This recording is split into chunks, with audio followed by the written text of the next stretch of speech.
홈팀 북중미의 전통 강호 온두라스는 최근 기대 이하의 경기력을 보이고 있습니다.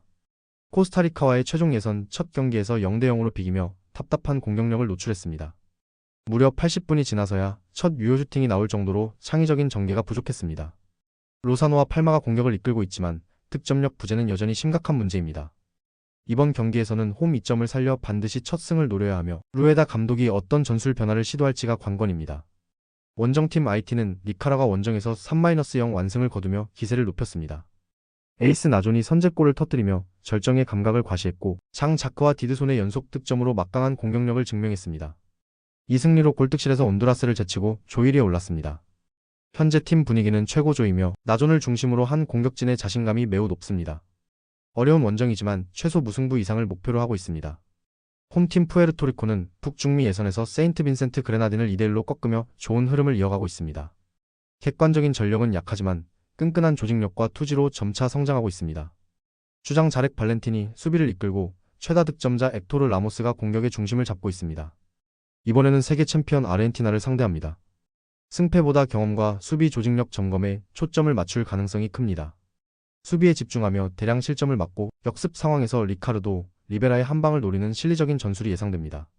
원정팀 아르헨티나는 베네수엘라와의 평가전에서 메시의 결승골로 1대0 승리를 거두며 세계 최강의 위용을 이어가고 있습니다. 스칼로니 감독 체제 아래 팀은 안정감과 완성도를 모두 갖췄고 메시를 중심으로 알바레스와 라우타로 마르티네스 등 젊은 공격수들의 활약이 빛나고 있습니다. 이번 푸에르토리코전에서는 전력 차이를 고려해 일부 주전들에게 휴식을 주고 젊은 선수들을 실험할 가능성이 큽니다. 대승으로 팬들의 기대에 부응하며 어매치 일정을 마무리하려는 의지가 강합니다. 이번 경기 예상 흐름으로는 두 팀의 전력 차는 압도적입니다. 푸에르토리코가 조직력으로 버티려 하겠지만 아르헨티나의 기술과 개인 기량을 막기에는 역부족입니다. 로테이션을 가동하더라도 아르헨티나는 충분히 경기를 지배할 것입니다. 실력 차가 명확한 만큼 아르헨티나의 대승이 유력합니다. 홈팀 코스타리카는 북중미의 전통 강호로서 체면을 구기고 있다. 이번 어매치 기간 온두라스 원정에서 0대0 무승부를 거두며 3경기 연속 승리를 챙기지 못한 채 조 3위에 머물렀다. 바하마전 8대0 대승으로 화력을 과시했지만 온두라스와 IT 등 강팀을 상대로는 모두 무승부에 그치며 결정력 부족이 드러났다. 베테랑 골키퍼 케일러 나바스의 공백 속에서도 주장 프란시스코 칼보를 중심으로 수비 안정은 찾아가고 있지만 조엘 캠벨과 만프레드 우갈데 등 공격진은 좀처럼 골을 터뜨리지 못하고 있다. 세대 교체의 여파도 크다. 젊은 공격진이 기대에 미치지 못하며 팀 전체가 성장통을 겪고 있다. 이번 예선에서 3무로 승점을 관리하고 있으나 약체 니카라과를 홈에서 잡지 못한다면 본선 진출은 사실상 어렵다. 반드시 승리해야 한다는 압박을 이겨내는 것이 과제다. 원정팀 니카라과는 객관적인 전력의 한계를 절감하고 있다. 이번 어매치 기간 IT와의 홈경기에서 0대3으로 완패하며 조 최하위로 추락했다. 이전까지 1무 1패로 희망을 이어갔지만 IT의 강한 공격에 수비가 완전히 무너졌다. 주장 후안 바레라가 분전하고 있으나 개인 기량과 조직력 모두에서 경쟁팀들에 뒤처지고 있다. 분위기도 최악이다. 홈 완패 이후 선수들의 자신감이 크게 떨어졌고 본선 진출 가능성도 거의 사라졌다.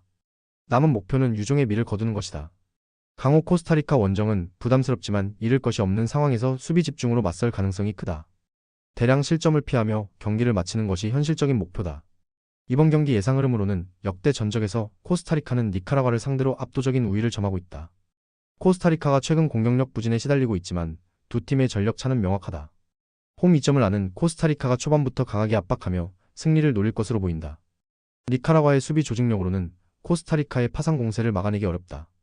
이번 경기는 답답했던 코스타리카의 공격이 모처럼 활로를 찾을 가능성이 높은 경기로 예상된다. 결과적으로 코스타리카의 완승이 유력하다. 홈팀 일본은 파라과이와의 어매치 1차전에서 2대2로 비기며 수비 불안을 드러냈습니다. 주장 엔도 와타루의 부상 공백으로 중원 안정감이 떨어졌지만 쿠보 타케우사 도안 리츠 미나미노 타쿠미 등 유럽파 이선의 날카로움은 여전했습니다. 브라질전에서는 조직적인 수비와 쿠보 이토 주냐의 빠른 역습으로 활로를 찾을 전망입니다. 원에서의 균형과 우에다, 아야세의 결정력이 승부의 관건입니다. 원정팀 브라질은 네이마르의 부재 속에서도 세계 최강의 전력을 과시했습니다. 한국 원정에서 비니시우스 호드리고 히샬리송이 맹활약하며 5대0 완승을 거뒀고 카제미로 브루노 기마랑이스가 버틴 중원은 흔들림이 없었습니다. 네이마르 없이도 다양한 공격 조합이 완성도를 높였고 공수 밸런스 또한 안정적입니다. 다만 대승 이후 집중력 저하가 변수로 일본의 빠른 이선을 상대로 수비 집중이 필요합니다. 이번 경기 예상 흐름으로는 역대 전적과 객관적인 전력을 감안하면 브라질이 확실히 우세합니다. 일본은 브라질을 상대로 한 번도 이긴 적이 없고 2022년 친선 경기에서도 0대1로 패했습니다. 엔도 와타루의 공백이 큰 만큼 브라질의 막강한 중원과 공격진을 막아내기란 쉽지 않아 보입니다. 이번 경기는 브라질의 완승 가능성이 높습니다. 홈팀 대한민국은 브라질전 0-5 대패로 분위기 반전이 절실합니다. 손흥민이 어매치 최다 출전 신기록을 세웠지만 완패로 빛이 발했습니다. 슈팅 수와 경기 내용 모두에서 완전히 밀리며 공수 양면의 약점을 드러냈습니다.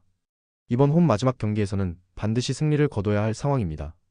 브라질전에서 드러난 수비 조직력 붕괴를 바로잡는 것이 최우선 과제입니다. 김민재를 축으로 한 수비 라인이 상대 역습에 공간을 내주지 않도록 재정비해야 하며 공격에서는 손흥민과 이강인의 집중된 패턴을 다변화해야 합니다. 대패 이후 가라앉은 팀 분위기를 끌어올리는 것도 관건입니다. 원정팀 파라과이는 아시아 강호들을 상대로 만만치 않은 전력을 보여주고 있습니다. 일본 원정에서 2대2 무승부를 거두며 탄탄한 경기력을 입증했습니다. 뉴캐슬 유나이티드의 미겔 알미론을 중심으로 한 공격진은 날카로운 마무리를 보여줬고 수비 조직력 역시 쉽게 무너지지 않았습니다. 이번 경기에서도 알미론의 빠른 역습과 중거리 슛을 활용해 한국 수비의 흔들림을 노릴 가능성이 큽니다. 원정인 만큼 수비에 무게를 두되 세트피스와 역습을 통한 효율적인 공격 전개를 노릴 전망입니다. 이번 경기 예상 흐름으로는 역대 전적에서는 대한민국이 2승 3무 1패로 근소하게 앞서 있습니다. 가장 최근 맞대결인 2022년 평가전에서는 손흥민과 정우영의 연속골로 2대2 무승부를 기록했습니다. 브라질전 대패의 충격 속에 나서는 한국은 심리적 부담을 안고 있습니다. 반면 파라과이는 일본전 무승부로 자신감을 얻은 상황입니다. 한국이 수비 재정비에 성공하더라도 파라과이의 끈끈한 수비와 역습에 고전할 가능성이 큽니다. 결과적으로 이번 경기는 치열한 접전 끝 무승부로 끝날 가능성이 높습니다.